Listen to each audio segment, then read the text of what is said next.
World famous, man. But I just slept all day yesterday. We'll get into it. Yeah. Love, love, love. It's your boy Big Dan. Is going down Big Dog Boss status. I want to welcome you to World Famous Radio 424 live at RileyofPhilly. Make some motherfucking noise, y'all. Woo! So we got a heavyweight in the building. This guy's one of the nicest fucking guys ever. Super in fucking shape right now. I thought he was a Marine when I first saw him. We got Carlos in the fucking building, man. Let's do it, man. We love Philly. I feel like I should do some pull-ups or something. We can do it on camera, like do a clip of it at the end, right? Yeah, man. So welcome to World Famous Radio. Like I told you, bro, the whole purpose of this platform is for you to tell your story as a creative in Philadelphia, somebody who I look to as a boss. I look at you. I look at your moves in the community. Is great. The first time I heard about you was from Will Times, about your organization, We Love Philly, the stuff you were doing in the community, and then I met you in person at the old window factory, right? Yeah, right. And I don't really remember exactly how we kept running into each other, but we kept seeing each other. I know you're a super cool guy, so let's just go in, man. You could just tell your story. Start from the beginning, wherever you want to. We got how long we got? Because we started late. It's all love, man. We got 30 minutes, so you know. Where do I start? Where you from, bro? Philly. So born and raised? Born and raised in Philly. I've lived in Tacony. I've lived in North Philly. My dad's always been in either the Fairhill neighborhood or Juniata Park. So I've been in Philly most of my life. I just didn't go to high school here. I went out to Delaware County by the airport and went to high school there. Okay. My mom was like, "You ain't going to high school in Philly." Right. And at the time, I was like, "What the like? How are you gonna move me?" Right? We were talking about it earlier. Like Right. 13's that age. Yep. You trying to turn up? Yeah. We left, and I was pissed. Right. But yeah, now that I teach high school in Philly, I like kind of thank her once a month. Really? What school do you teach at? One Bright Ray Community High School. Was that your first school? Yeah, this is the first and only school I've ever worked at. So I started teaching in 2014, and One Bright Ray is an alternative high school. It services overaged and underaccredited students, which is just like a nice way to say dropouts. Okay, I mean, all right. if I'm being real. Yeah. It's the way you put it on the mission. Did you know you always wanted to be a teacher? Yes. Okay. Yes. So going through high school, right, especially with history, so I'm a history teacher, so going through high school, right, and you're sitting there in history classes, and they legit have all of time to work with, and they still make it boring. Yep. Yeah. Like, how's that even possible to still do that? So, yeah, that was the move. I knew that in high school after I had a good history teacher, and then I went to college, and then it was off from there. But it was when I was originally doing it, and I still think I battle with it today, it like came from ego. Like to think that I went to Temple to go to school, so I was like in and out of a lot of the public schools for student teaching, etc. And I was like, I can fix this. Yeah. But that was like 21-year-old me. Yeah. You know what I mean? Like I can change the world. I got this. Yeah. I'll do it. Like they're doing it wrong, right? So did you want to work in underserved communities and underrepresented communities? Oh from yeah. the rip? Oh yeah. Absolutely. Okay. Why they don't need. They have the technology in the suburbs. They have the money. The money, right? There's why to make the biggest difference, you have to go where there's the most need, right? Right. So right. it was especially going to Temple too, living on campus the whole time. You're just and going in and out of the schools, and even just meeting and chilling with neighborhood kids on stoops, right? Like if they just walk by and like having conversations. Yeah, it was. It's crazy. I knew. Were you the only one that felt like that when you were in college, or did you have a group of friends that was on the same type time? No, I didn't. It was weird. I was like the only guy in all the education classes. I think that's like a legit problem in general in education is there's not a lot of male influence. Like I would say if there was 40 people in a Temple class, there was probably like 6 guys. And that's across the board, no matter what ethnicity you were. I mean, my experience in Philly, yeah. Like and even working at places, right? Like the most people in education are female. Not nothing against females, but still it's a different energy to be a positive male role model, right? Like growing up myself, my dad wasn't in my life until later. Okay. So I think that's where the inspiration to become a teacher comes from, as well as how can I be for other people what I always wanted as a kid. Okay. Right. And I wanted that positive male figure. I wanted someone in my life who showed me how to do things, who showed me the patience, who was there for me. And I didn't get that. So then it's like, oh, okay, that's purpose, right? How can I be what I didn't get, and then turn that victimhood that I had, that betrayal that I didn't grow up with in like a stable household. How can I turn that into my power and let me go help people who are going through that every day? Okay, that's beautiful. Yeah, because I was one of those kids too that was looking for a positive male role model. Because I had my grandfather. I didn't meet my dad till later either. Yeah. Really? Yeah. Yo, you know what's so crazy? That I never knew what it was like to have like being like a one parent household, because I was always my mom and my dad. But my mom transitioned like really a year ago around like today, and like she transitioned on September 15th. So I never knew what it was like to be in like have just one parent until my mom transitioned. And then I just had now I have my dad.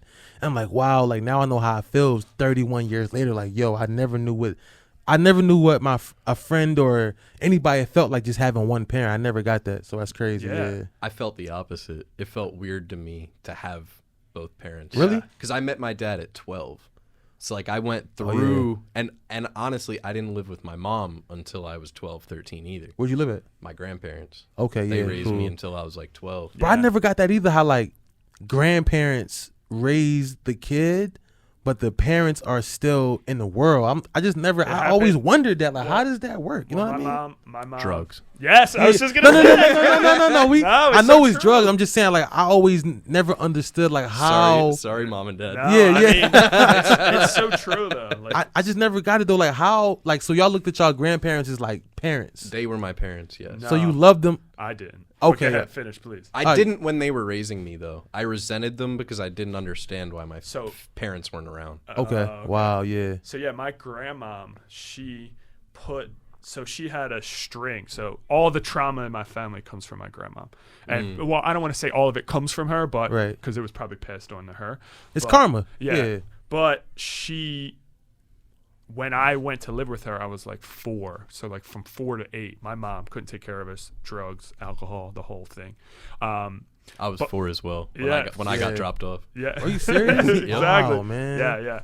Yeah, I remember specifically 4 going, hey, do you want to go with your grandmom or do you want to go with your dad? And I didn't really know my dad. And I was like, it's like one of my earliest memories. And I was like, no. You said you were 4 years old? You can remember that? Yeah. That's crazy, bro. So, but she didn't want to deal with any of us, my grandmom. So she put us all on Ritalin. So she took care of my older brother. Right, so my mom couldn't take care of my older brother. He's 6 years older than me. Damn. Then she got me and my little brother. So and then her son was put on similar medication. It wasn't Ritalin yet. Yeah, Ritalin I think was a 90s thing. But then so when I was with her, it was just like full on zombie. It was like zombie mode and fear. All the she kids was just were just like, on drugs. Yeah. So y'all was just zombieing around. Sit in front of the TV. Watching the fucking Simpsons. My mom, Power Rangers. My mom did have me on Concerta. I think they tried Ritalin first, and they went to Concerta. But what it is, what I learned, or what I think it was, is that because they just were older, that it couldn't keep up with younger kids. Yeah. And you know how it was. That's what it really was. These kids had no issues. They have doctors telling them it's okay. Like, I mean, who are you gonna listen to? You don't know what the hell pharmaceutical drug is. You think you should trust them? Yeah, exactly. That's fucking crazy, man. That's fucking crazy. All right, so you're in college right now. Yeah. And you're sitting on a stool meeting kids from the neighborhood. So was We Love Philly an idea yet? Did that pop up yet? No. Okay. We Love Philly came from being a teacher and realizing how flawed the educational system was, at least in Philadelphia, right? Can we speak on that real quick? Like, can you give us an example of how was it flawed? All right. So my go-to statistic and what I've noticed it spans across the board is, so there's an organization in Philadelphia started by the city. It's called Read by Fourth. So in Read by Fourth, they did a huge study, tons of kids in Philly, 67%, so 2/3, right? There's 125,000 kids in the school district. 2/3 of them aren't reading at grade level by 4th grade. I wasn't. Yeah, I wasn't until 3rd. By 8th, I think, and I might be wrong on this statistic, but by 8th or 9th, it's only 40%.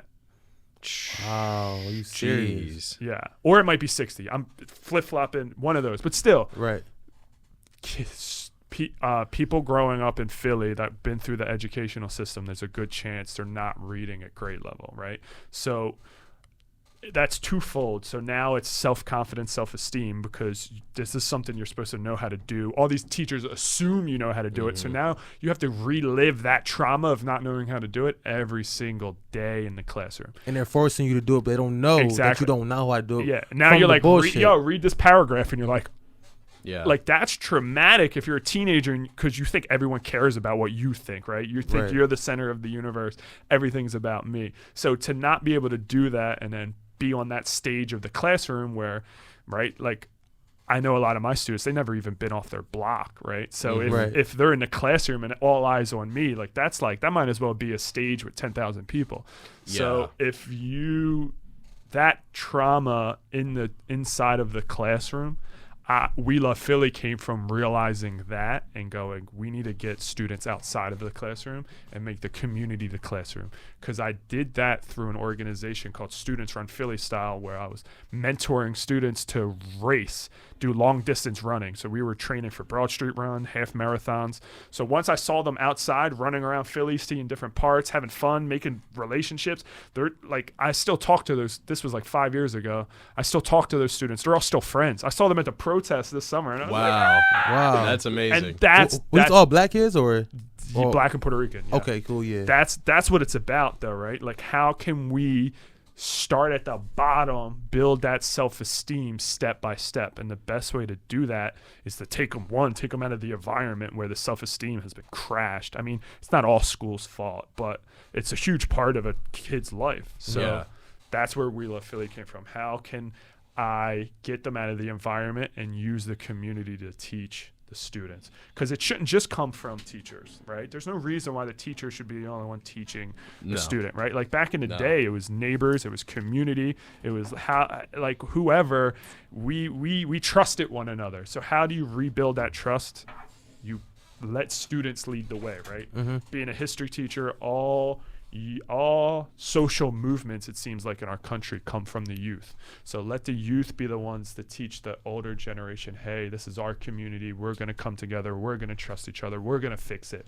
And then hopefully the older generation sees that and starts to back the younger generation. But just putting them in those positions to lead is huge. 2 questions. So do you ever, the students who you were tapping into and showing them a different environment, do you ever receive opposition from students who just don't want to go in that direction? You know, the ones who think they're too cool for school. Oh, yeah. And then do you ever receive opposition from the older people, the older teachers, older individuals who don't understand why you're doing what you're doing? Yes. Can we speak on that? Yeah.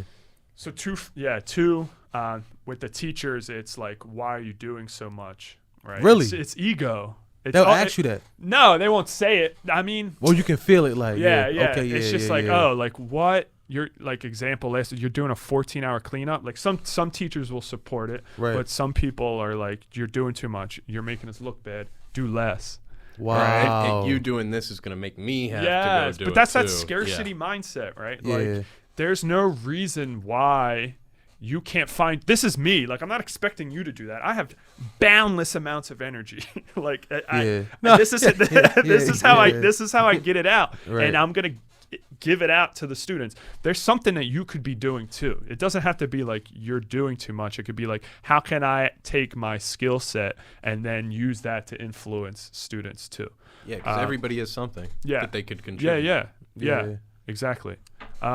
With the students, you have the too cool for too cool for the cool shit. Yeah. But all you have to do for that is build the main core of the students who are into it and who are having fun, and they see that genuineness, right? We're all attracted to that genuine person who's being themselves. Yeah. So when they see the other students having fun with one another, making videos, being on podcasts, being on the news, they're like, yo, what? I want to be a part. Yeah, exactly. That's I mean, you just have to build it, right? We're such like tribal beings that if you can build, we're all doing it if we're all trying to be independent. You're trying to build that tribe and be like, hey, we're here to make a change, and I just have to do it for good. I was such a terrible person growing up because of all the trauma I went through and just being oblivious to how my actions affect other people, that once I was given that second chance, it was,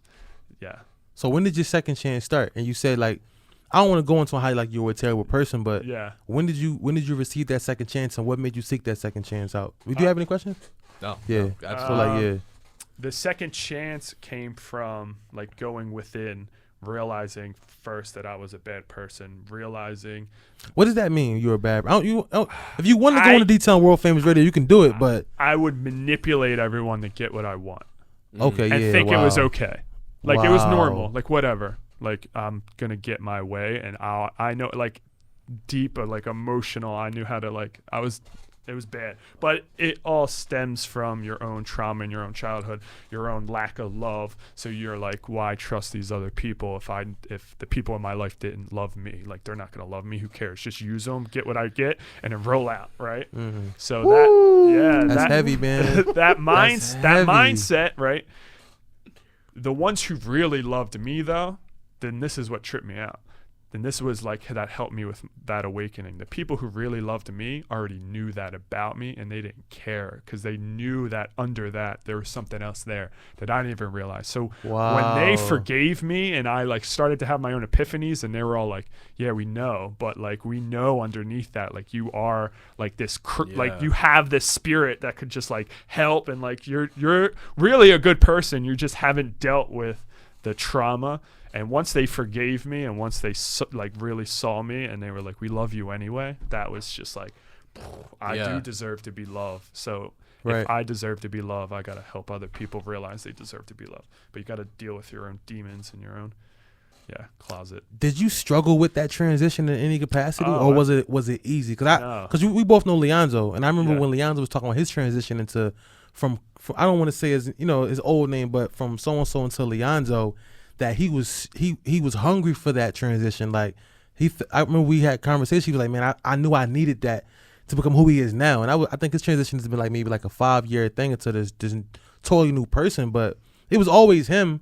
But I just remember him saying like, "Wow, bro, I needed that. I needed it so bad, to become who I needed to become." Yes. Did you struggle with that in any capacity, or were you thirsty for it?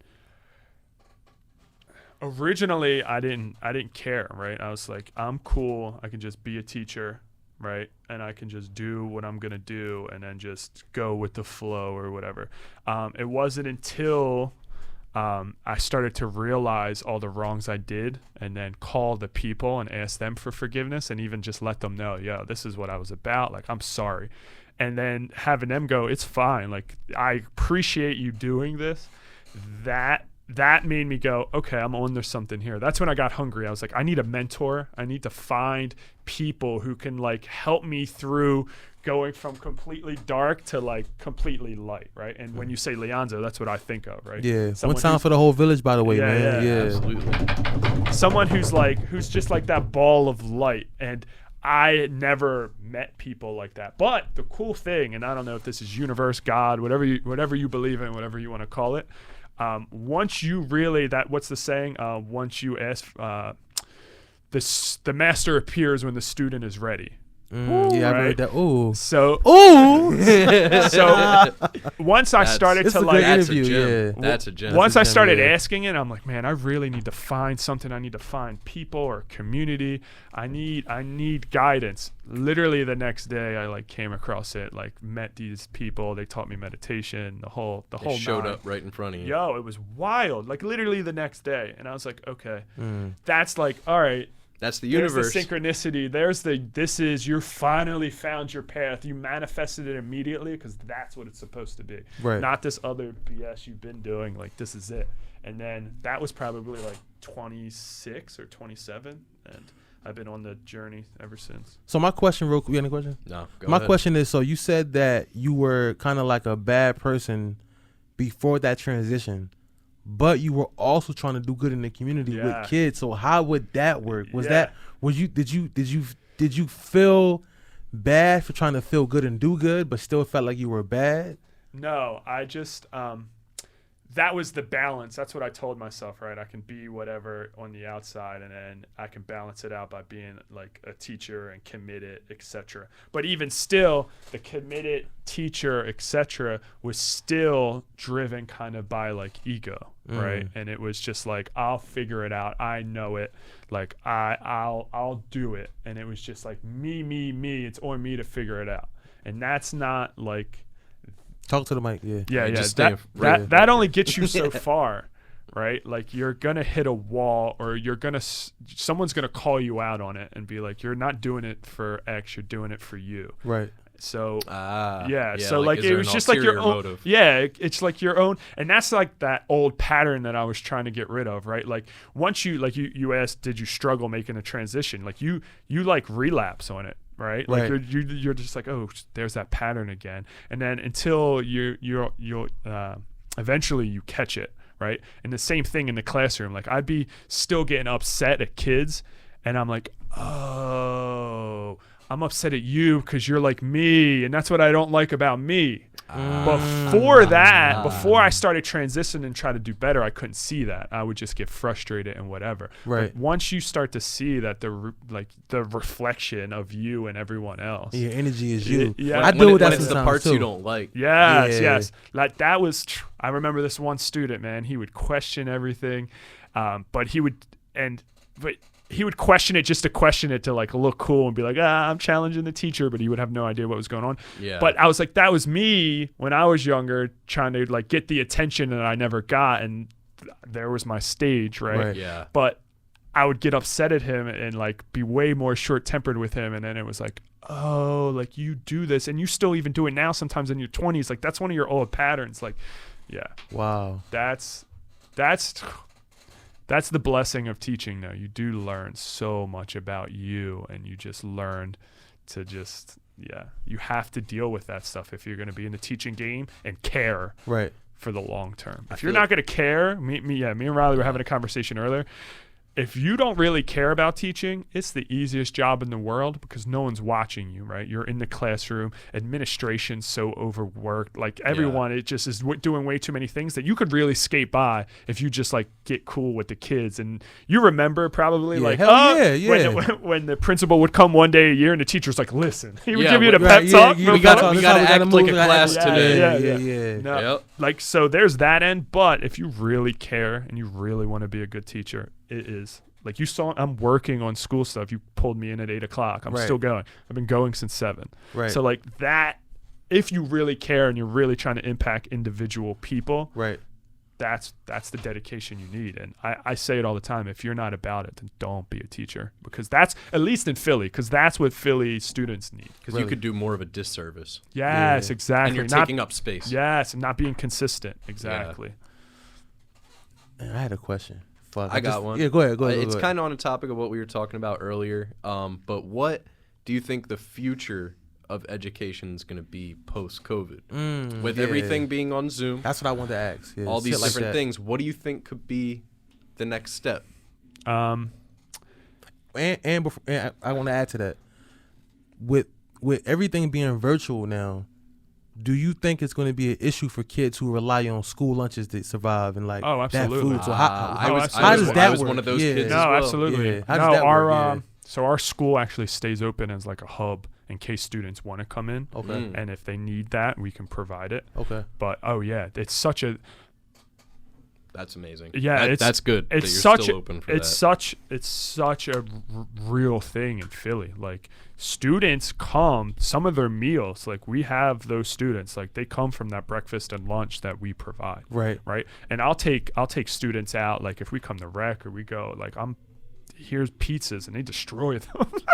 Destroy them. I love pizza. Yo. When you were in school, pizza was way fucking different, bro. Pizza in school when you were kids, exciting. Yeah, but your question, post-COVID school, it's not, or even COVID school, it's not gonna, in my opinion, work in Philadelphia. Like from what I'm experiencing right now, the students are distracted, right? They're at home, they can be in bed if they want to be, they can be on their phone, or a lot of my students, they have like they have tons of siblings all doing virtual learning, all in the same room, sitting all at the around same time. Can you hear them? Exactly. Yeah. Every time a student unmutes, it sounds like pure chaos in the background. Oh my. Really? Yeah. So that's not an environment for learning. The future of school, in my opinion, I think the school district has like dropped the ball our whole lives, right? Like, I don't know how many times I've heard in the news, school district this, school district this, school district this, but I don't see why school's not going to go to the same wave as what's going on in Rec Philly right now. Like, individuals having their own schools, having their own charters, proving through their own work and their own portfolio, right? Here's everything I do. It's all in the public. Like, here it all is. You fund it. You donate, right? Right. Yeah. That, I think, eventually will be the wave, because there's not the institutions, just they're not set up for you to care, right? Like, think about a teacher, right? If a classroom has 35 students in it and you have 5 classes a day, Yeah.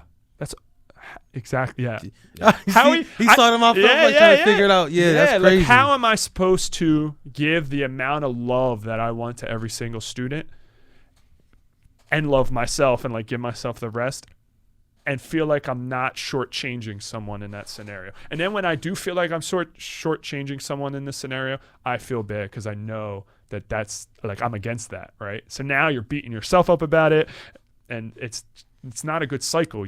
It needs to be smaller. It needs to be more personal. It needs to be, in my opinion, it needs to be what the community has to have to say. The village has to raise the child. There's no reason why it should just be a teacher with 35 kids. There should be a Big Dan's coming in today to teach about real estate. Mm-hmm. Yeah. And then you're like, what? That, yeah. Big Dan's in? Yeah, everybody goes crazy. Yeah, right. One time for Luke Butler, by the way. Luke Butler was the first guy to ever give me opportunities to speak in schools and speak to young kids. Yeah, one time for Luke. Riley's coming in to teach about how to start a record label. Right. All of those things have to happen, because then the student sees, oh, it's not just this teacher who's being paid to give me this. Because as a teenager, you're looking for any excuse to blame you. It's your fault. Right. And the easiest way is, well, you're just doing it for a paycheck. Right? I said it when I was growing up. You're just doing it for a paycheck. But if I have if I have community people coming in or going on site, we're coming to Dan. He's showing us how to demo a house. Hell yeah. You're going to remember that the rest of your life, and you're going to have a new mentor in Dan. Right. And then if even the mentor doesn't have to give the same attention or time, but just that one moment. Yes. Yeah. Or even the student just knowing that I could text Dan and be like, yo, what's up with this? Or like, yo, how does this work? Yeah. Yeah. You don't see that. You don't really see that in public schools. No. Yeah. No. They don't teach you trades. No. They stopped doing. They used to teach it a long time ago. They don't teach you taxes. Right? No. They don't teach you taxes. They don't teach you credit. They don't teach you mental health. No. Yeah. And this is why We Love Philly was started, right? Like being a teacher and going, I'm tired of hearing people talk about all the things they should teach in high school. Yeah. So it obviously needs to be created, because this is like a nationwide thing that everyone says. It's not just we Philly. could go anywhere, look at each other, and say those same things weren't taught, and I guarantee most people are like, I didn't learn that in high school. Exactly. Yeah. So it's done. You can't do that anymore. I feel like taxes should be the primary focus, because look, 18, you guys are gonna have to pay this. Taxes. Yeah. They never speak about it. No. I didn't That's learn about crazy. taxes till I was 22. Yeah. Yeah. I didn't pay them for 4 years. I still got to Did get you owe the IRS when the time came? I was well. Yeah. Whoa. No Keep comment. it out, Justin. No comment. Yeah. Don't comment. Yeah. No comment. I want to ask. So, can you speak on the schedule of a teacher? Because I know you said it's a lot.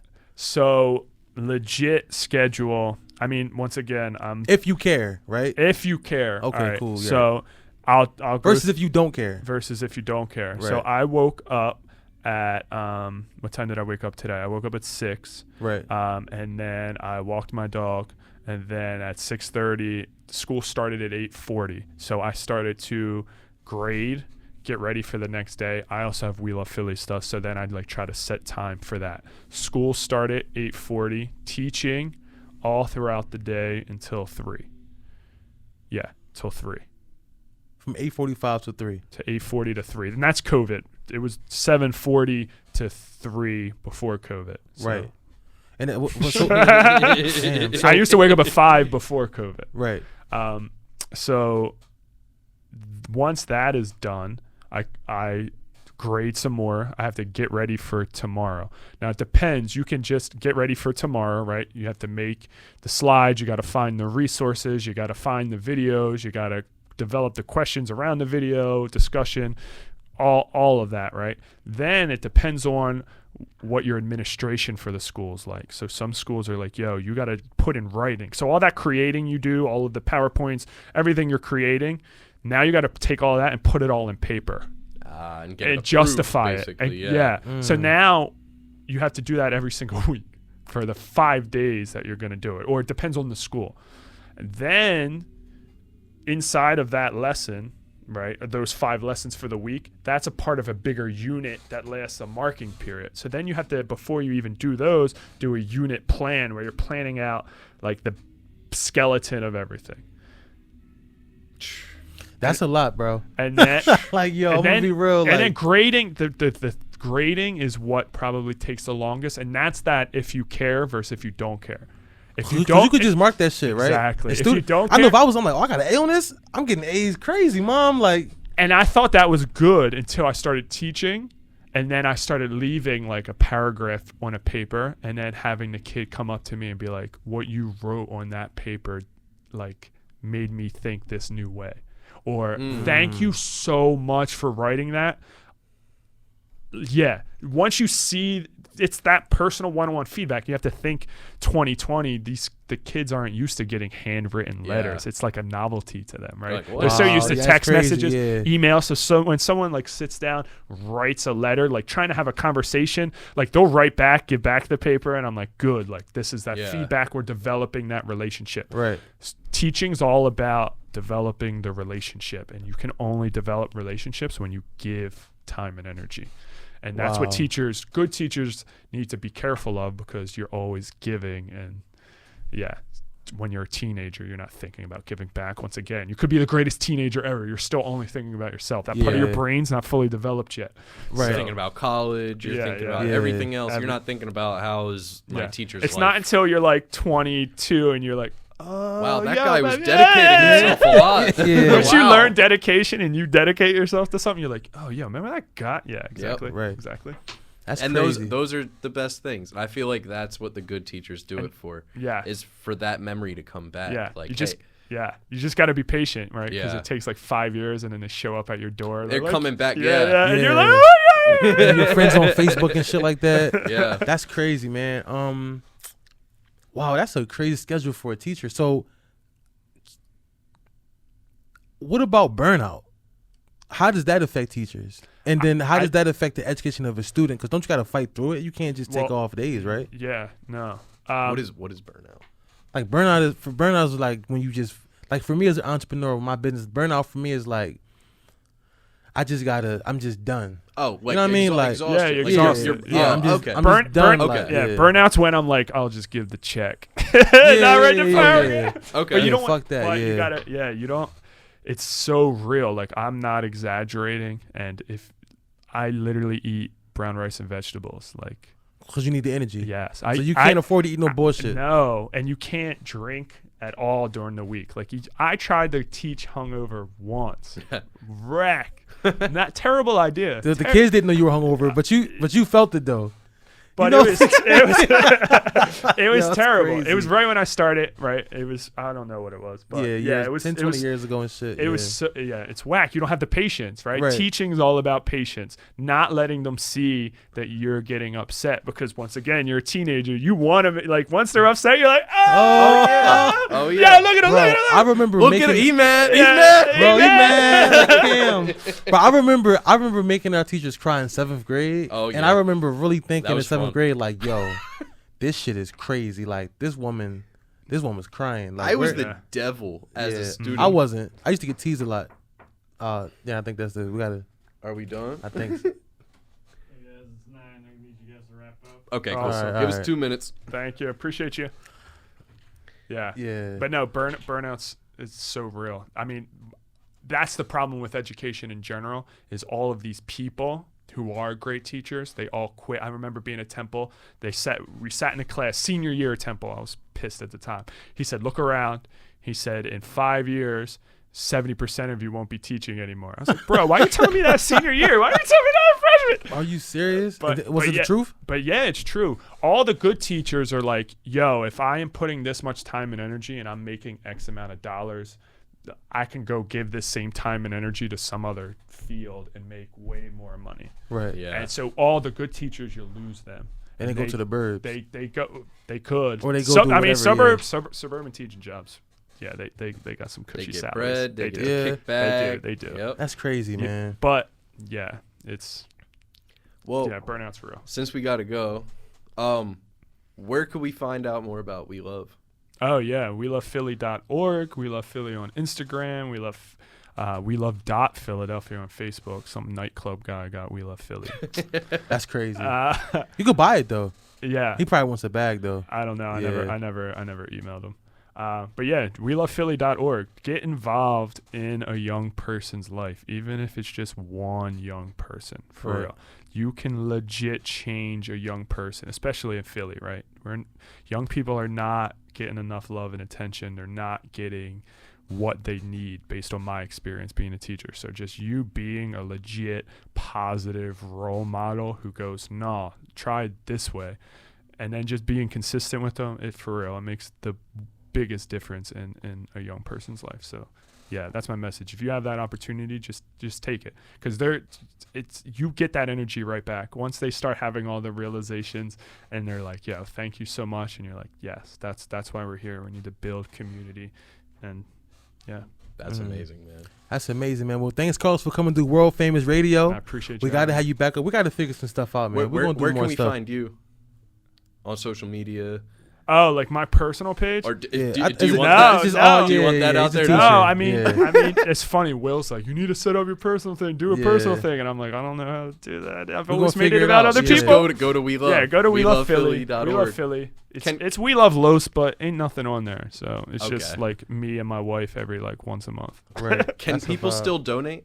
Oh yeah, go to WeLovePhilly.org. You can donate. You can donate for whatever you want. We have to pay for a website. We pay the bus is done, but the education doesn't get changed with a bus. We just raised $10,000 recently for a bus. Big love, man. That's amazing. Yeah, congratulations! First on ever that, fundraiser. Man. It was fun. That's a successful $10,000. That's $10,000 a successful fundraiser. We did it in a month. I couldn't believe it. Congratulations! Damn, imagine what you can do in a year, right? Exactly. Yeah. So we're gonna keep it rolling, and make the community the classroom. Just come donate, and I'm trying to be as transparent as possible. Like, we send newsletters. I'll show you follow us on social media. You see exactly what the students are doing. You see how they're commenting to their friends about it. Like, they're posting the stuff on their social media that they're doing in We Love Philly classes. Like, come on. Yeah. Like, you're not gonna show off your that's like the bigger refrigerator. Put it on there for the family. But you're so proud of what you're making and what you're creating and who you're meeting.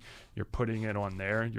That's amazing. I don't know what to say. Beautiful stuff, man. Beautiful stuff. Yeah, man. Thank you. I appreciate you. Thanks, Carlos, man. World Famous Radio. Let's do it. Peace. World Famous.